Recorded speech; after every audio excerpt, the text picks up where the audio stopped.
Buen día, mi gente, and welcome to La Vida Más Chévere, the only Spanglish podcast for child-free Latinas y Latinos trying to dismantle the toxic cultural bullshit we all grew up with so that we can live our best lives instead. I'm your resident child-free Latina and host, Paulette Irado. It's the final episode of 2023. How we feeling, fam? Are you happy to say goodbye to the year, or are you sad it's over?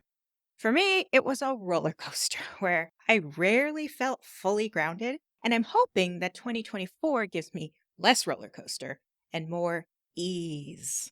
I'm working on feeling anchored this year. And also right now, because why wait? I don't wait for a date on the calendar to start on good stuff, and you don't have to either if you don't want to. This episode is also the winning topic voted on by all the followers on Substack. If you haven't already joined the LVMC Substack, then you're not really getting the full La Vida Más Chévere experience. Substack is free to join. You get a discount code for the OG LVMC baseball tee. You get to vote on future content for the podcast, Substack, and social media, and join other like-minded people who also want to dismantle the toxic cultural bullshit we all grew up with. Plus, this year, I'm giving them my Word of the Year workshop for free, so get on the list before it goes out so you don't miss it. It's like a theme of the year, which is helpful in feeling stable and secure and safe. When I first started this podcast, my focus was on helping listeners tap into their inner creative center as a method for obtaining and sustaining their confidence. In doing that, you have to calm your inner critic and unlearn some toxic cultural norms, and then rewire your brain to break unhelpful or even harmful patterns. So you might be able to see how we got from there to here, where now it's about dismantling the toxic cultural norms to have the confidence to live our best lives instead. Same mission, slightly different focus. What hasn't changed at all is that I'm a huge proponent of taking a moment to appreciate your progress. I call it celebrating your wins, and that's the idea in this episode. It's actually a way of brain hacking, which is kind of fascinating. Using neuroscience tools to your advantage? Yes, please. I put this into practice just a few episodes back when we celebrated my 50th episode, so check that out if you haven't already. Right now, it's also football season. Timely in that I use a few football references in this episode. But don't worry, if you're not into football, that's okay. I'm just using it to explain the idea of why celebrating tiny wins is so important. And football players do this really well. I should also warn you, it's also only the 4th episode I ever produced back when I was still learning how to do this. So the audio might be a little rougher than you're used to. I cleaned it up a little bit, but we can also treat this as a sign of growth, which we also are all about celebrating here on La Vida Más Chévere, because growth means progress, and that is a good thing. While we're here, I'll also leave you links to a few other episodes that tie into the same premise of growth and progress and celebrating wins. It's an important topic, especially if you're the type that wants positive New Year's resolutions, which you can start at any time. But let's start this episode. And today we're talking about celebrating all of your wins, big or small, but especially the small ones. If you haven't already listened to episodes 1 and 2, I highly recommend them for what we're focusing on today. In them, I mentioned how and why your thoughts and feelings are in your control and why proof is important to your brain. So if you haven't already, go check them out. I don't know about you, but I like having a word of the year. If you don't know what that is, it's kind of like a theme for the year. In fact, I'll do a word of the year workshop later this year if you're interested. Just jump on my mailing list. I'll leave a link in the show notes. Last time, I talked about the importance of a theme song, a hype song, for getting into your zone of creativity. So yeah, I like themes. And my word for this year, actually I have 2. Anyway, my words are progress and adventure. Progress. Progress. It's both a noun and a verb. I like words like that. Anyway, progress. It's important to celebrate progress, any kind of progress, but especially small advancements, because each step towards accomplishing a task is a sign of progress. And when you honor those small jumps, a few things happen. 1, you're getting a happiness hit in your brain. You get flooded with neurochemicals all designed to make you feel good. Why wouldn't you want that? 2, every time you acknowledge that you've made progress, that you've moved forward, that's providing proof to your brain that you are capable of doing the thing, whatever it is you're working on. That proof is necessary for building habits or rewiring our brain with new neural pathways. And 3, that happiness that's flooding your brain can even make you more productive.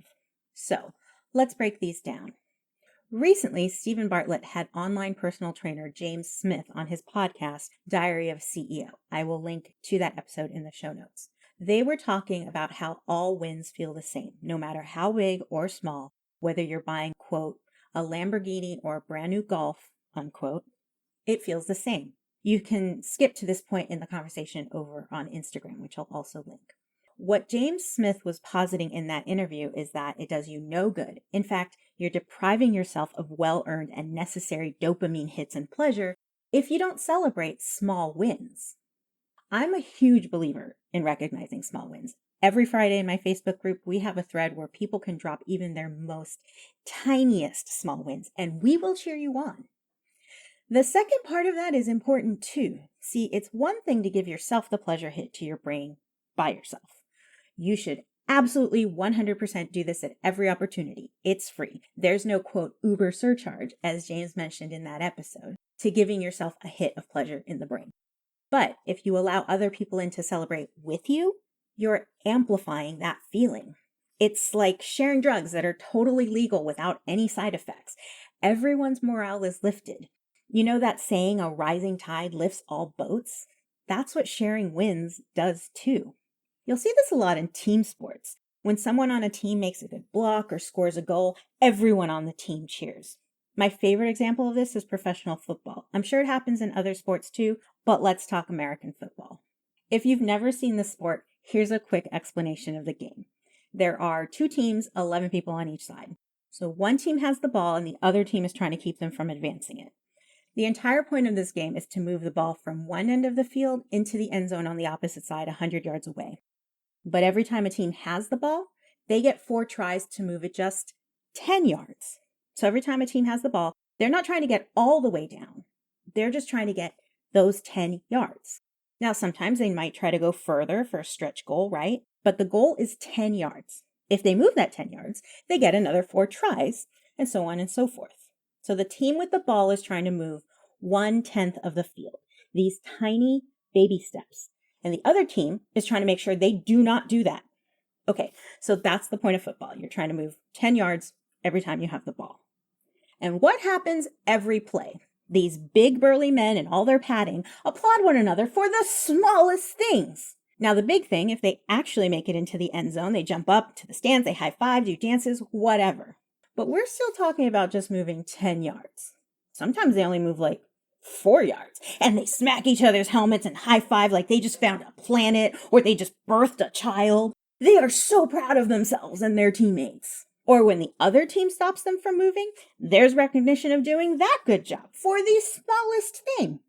My point is that the smallest bit of success that each team manages on the field is congratulated like it's the grandest thing that has ever been done and will ever be done until the next time. So why do they do that? Because celebrating those tiny little things that happen every day successfully is what gets you from moving just the baby step of 10 yards down the field to getting all the way into the end zone. Celebrating keeps you motivated. It rewires the brain to believe you can get into the end zone. It's making new freeways in your brain. Let's talk about actual baby steps. That's one of those childhood milestones that's important to track. And how do parents encourage their children to keep walking no matter how many times they lose their balance and fall on their butts? They get excited, they applaud, they cheer, they celebrate baby steps. They celebrate baby steps. And what happens to the kid who is trying to walk? They get excited. They want to keep receiving this reaction because what's happening inside their brains is they're also getting a hit with those happy neurochemicals while their brain is developing new neural pathways so they can continue to excel at walking. That encouragement is vital to our development. It's the proof the young brain needs to keep doing the thing. So this reinforcement is wiring the baby's brain that yes, this is a good thing. Keep doing this thing. And this doesn't stop when we're older. We're still building neural pathways in our brain all the time. We just stop celebrating as often. Why is that? Because we feel silly for wanting to be proud of ourselves? because somewhere along the way we internalized some story about how pride is bad? I'm here to tell you that's horseshit. Be proud. Recognize your accomplishments, even if they aren't big and flashy. Because remember, buying the $25,000 car creates the same pleasure reaction in your brain as buying the car that costs 10 times as much. The size of the accomplishment isn't the point. That you made one is the point. Now, this isn't an excuse to go 180 in the opposite direction and become a cocky motherfucker. No one likes those people. I'm not telling you to gloat. Gloating and trying to prove that you're better than other people, that's not what this is about. That actually comes from insecurity. And we're not here to add to our insecurities. We're trying to give less power to the inner critic, not more. So now that we've established that recognition and celebration are good for you, that they keep you motivated, that they help you to develop more competency, let's talk about how that translates to productivity. And before we get into that, I'm going to let you know right off the bat that I think our culture's obsession with being productive isn't just bullshit, it's straight up harmful. We aren't robots, we're not machines, we're human beings and we require rest. This entire mentality of I can sleep when I'm dead is gross and a terrible work ethic. The point is to work smarter, not harder, right? Because tired or miserable people don't make for productive workers. Happy and fulfilled people do. So my aim to make you more productive is to help you become more fulfilled, not work yourself into burnout and a collapsed central nervous system. So here's a quote from the Harvard Business Review. In our recent research on creative work inside businesses and through exhaustive analysis of diaries kept by knowledge workers, we discovered the progress principle. Of all the things that can boost emotions, motivation, and perceptions during a workday, the single most important is making progress in meaningful work. And the more frequently people experience that sense of progress, the more likely they are to be creatively productive in the long run. Whether they are trying to solve a major scientific mystery or simply produce a high-quality product or service, everyday progress, even a small win, can make all the difference in how they feel and perform. Because you already know from episode 1 that your emotions, aka your feelings, are impacted by your perception, that's the info that's coming into your brain, this makes sense. And when we feel good, we're more motivated to do the work. So what the HBR, or Harvard Business Review, is saying here is that all of that is reinforced and sustained when we can see measurable progress. And the more often that we see that progress, the more creative we tend to be.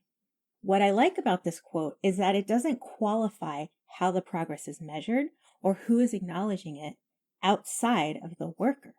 You recognize your own progress. You don't wait for anyone else to validate you. You celebrate your victories. I mean, sure, it's nice when the boss recognizes your work. And what you should do is keep a kudos file for yourself. Print out emails you receive from people who are complimenting you, whether they be peers, people above you, people below you. Keep that and review them because you're a chingona and you need to remember that. So what the HBR is saying is that when a person perceives progress in their work, they're more motivated to keep at it. When we start seeing proof that we are reaching our goals, we'll tend to work harder for it. And remember how the brain loves proof. And this doesn't just apply to your job. This is important in your creative outlets.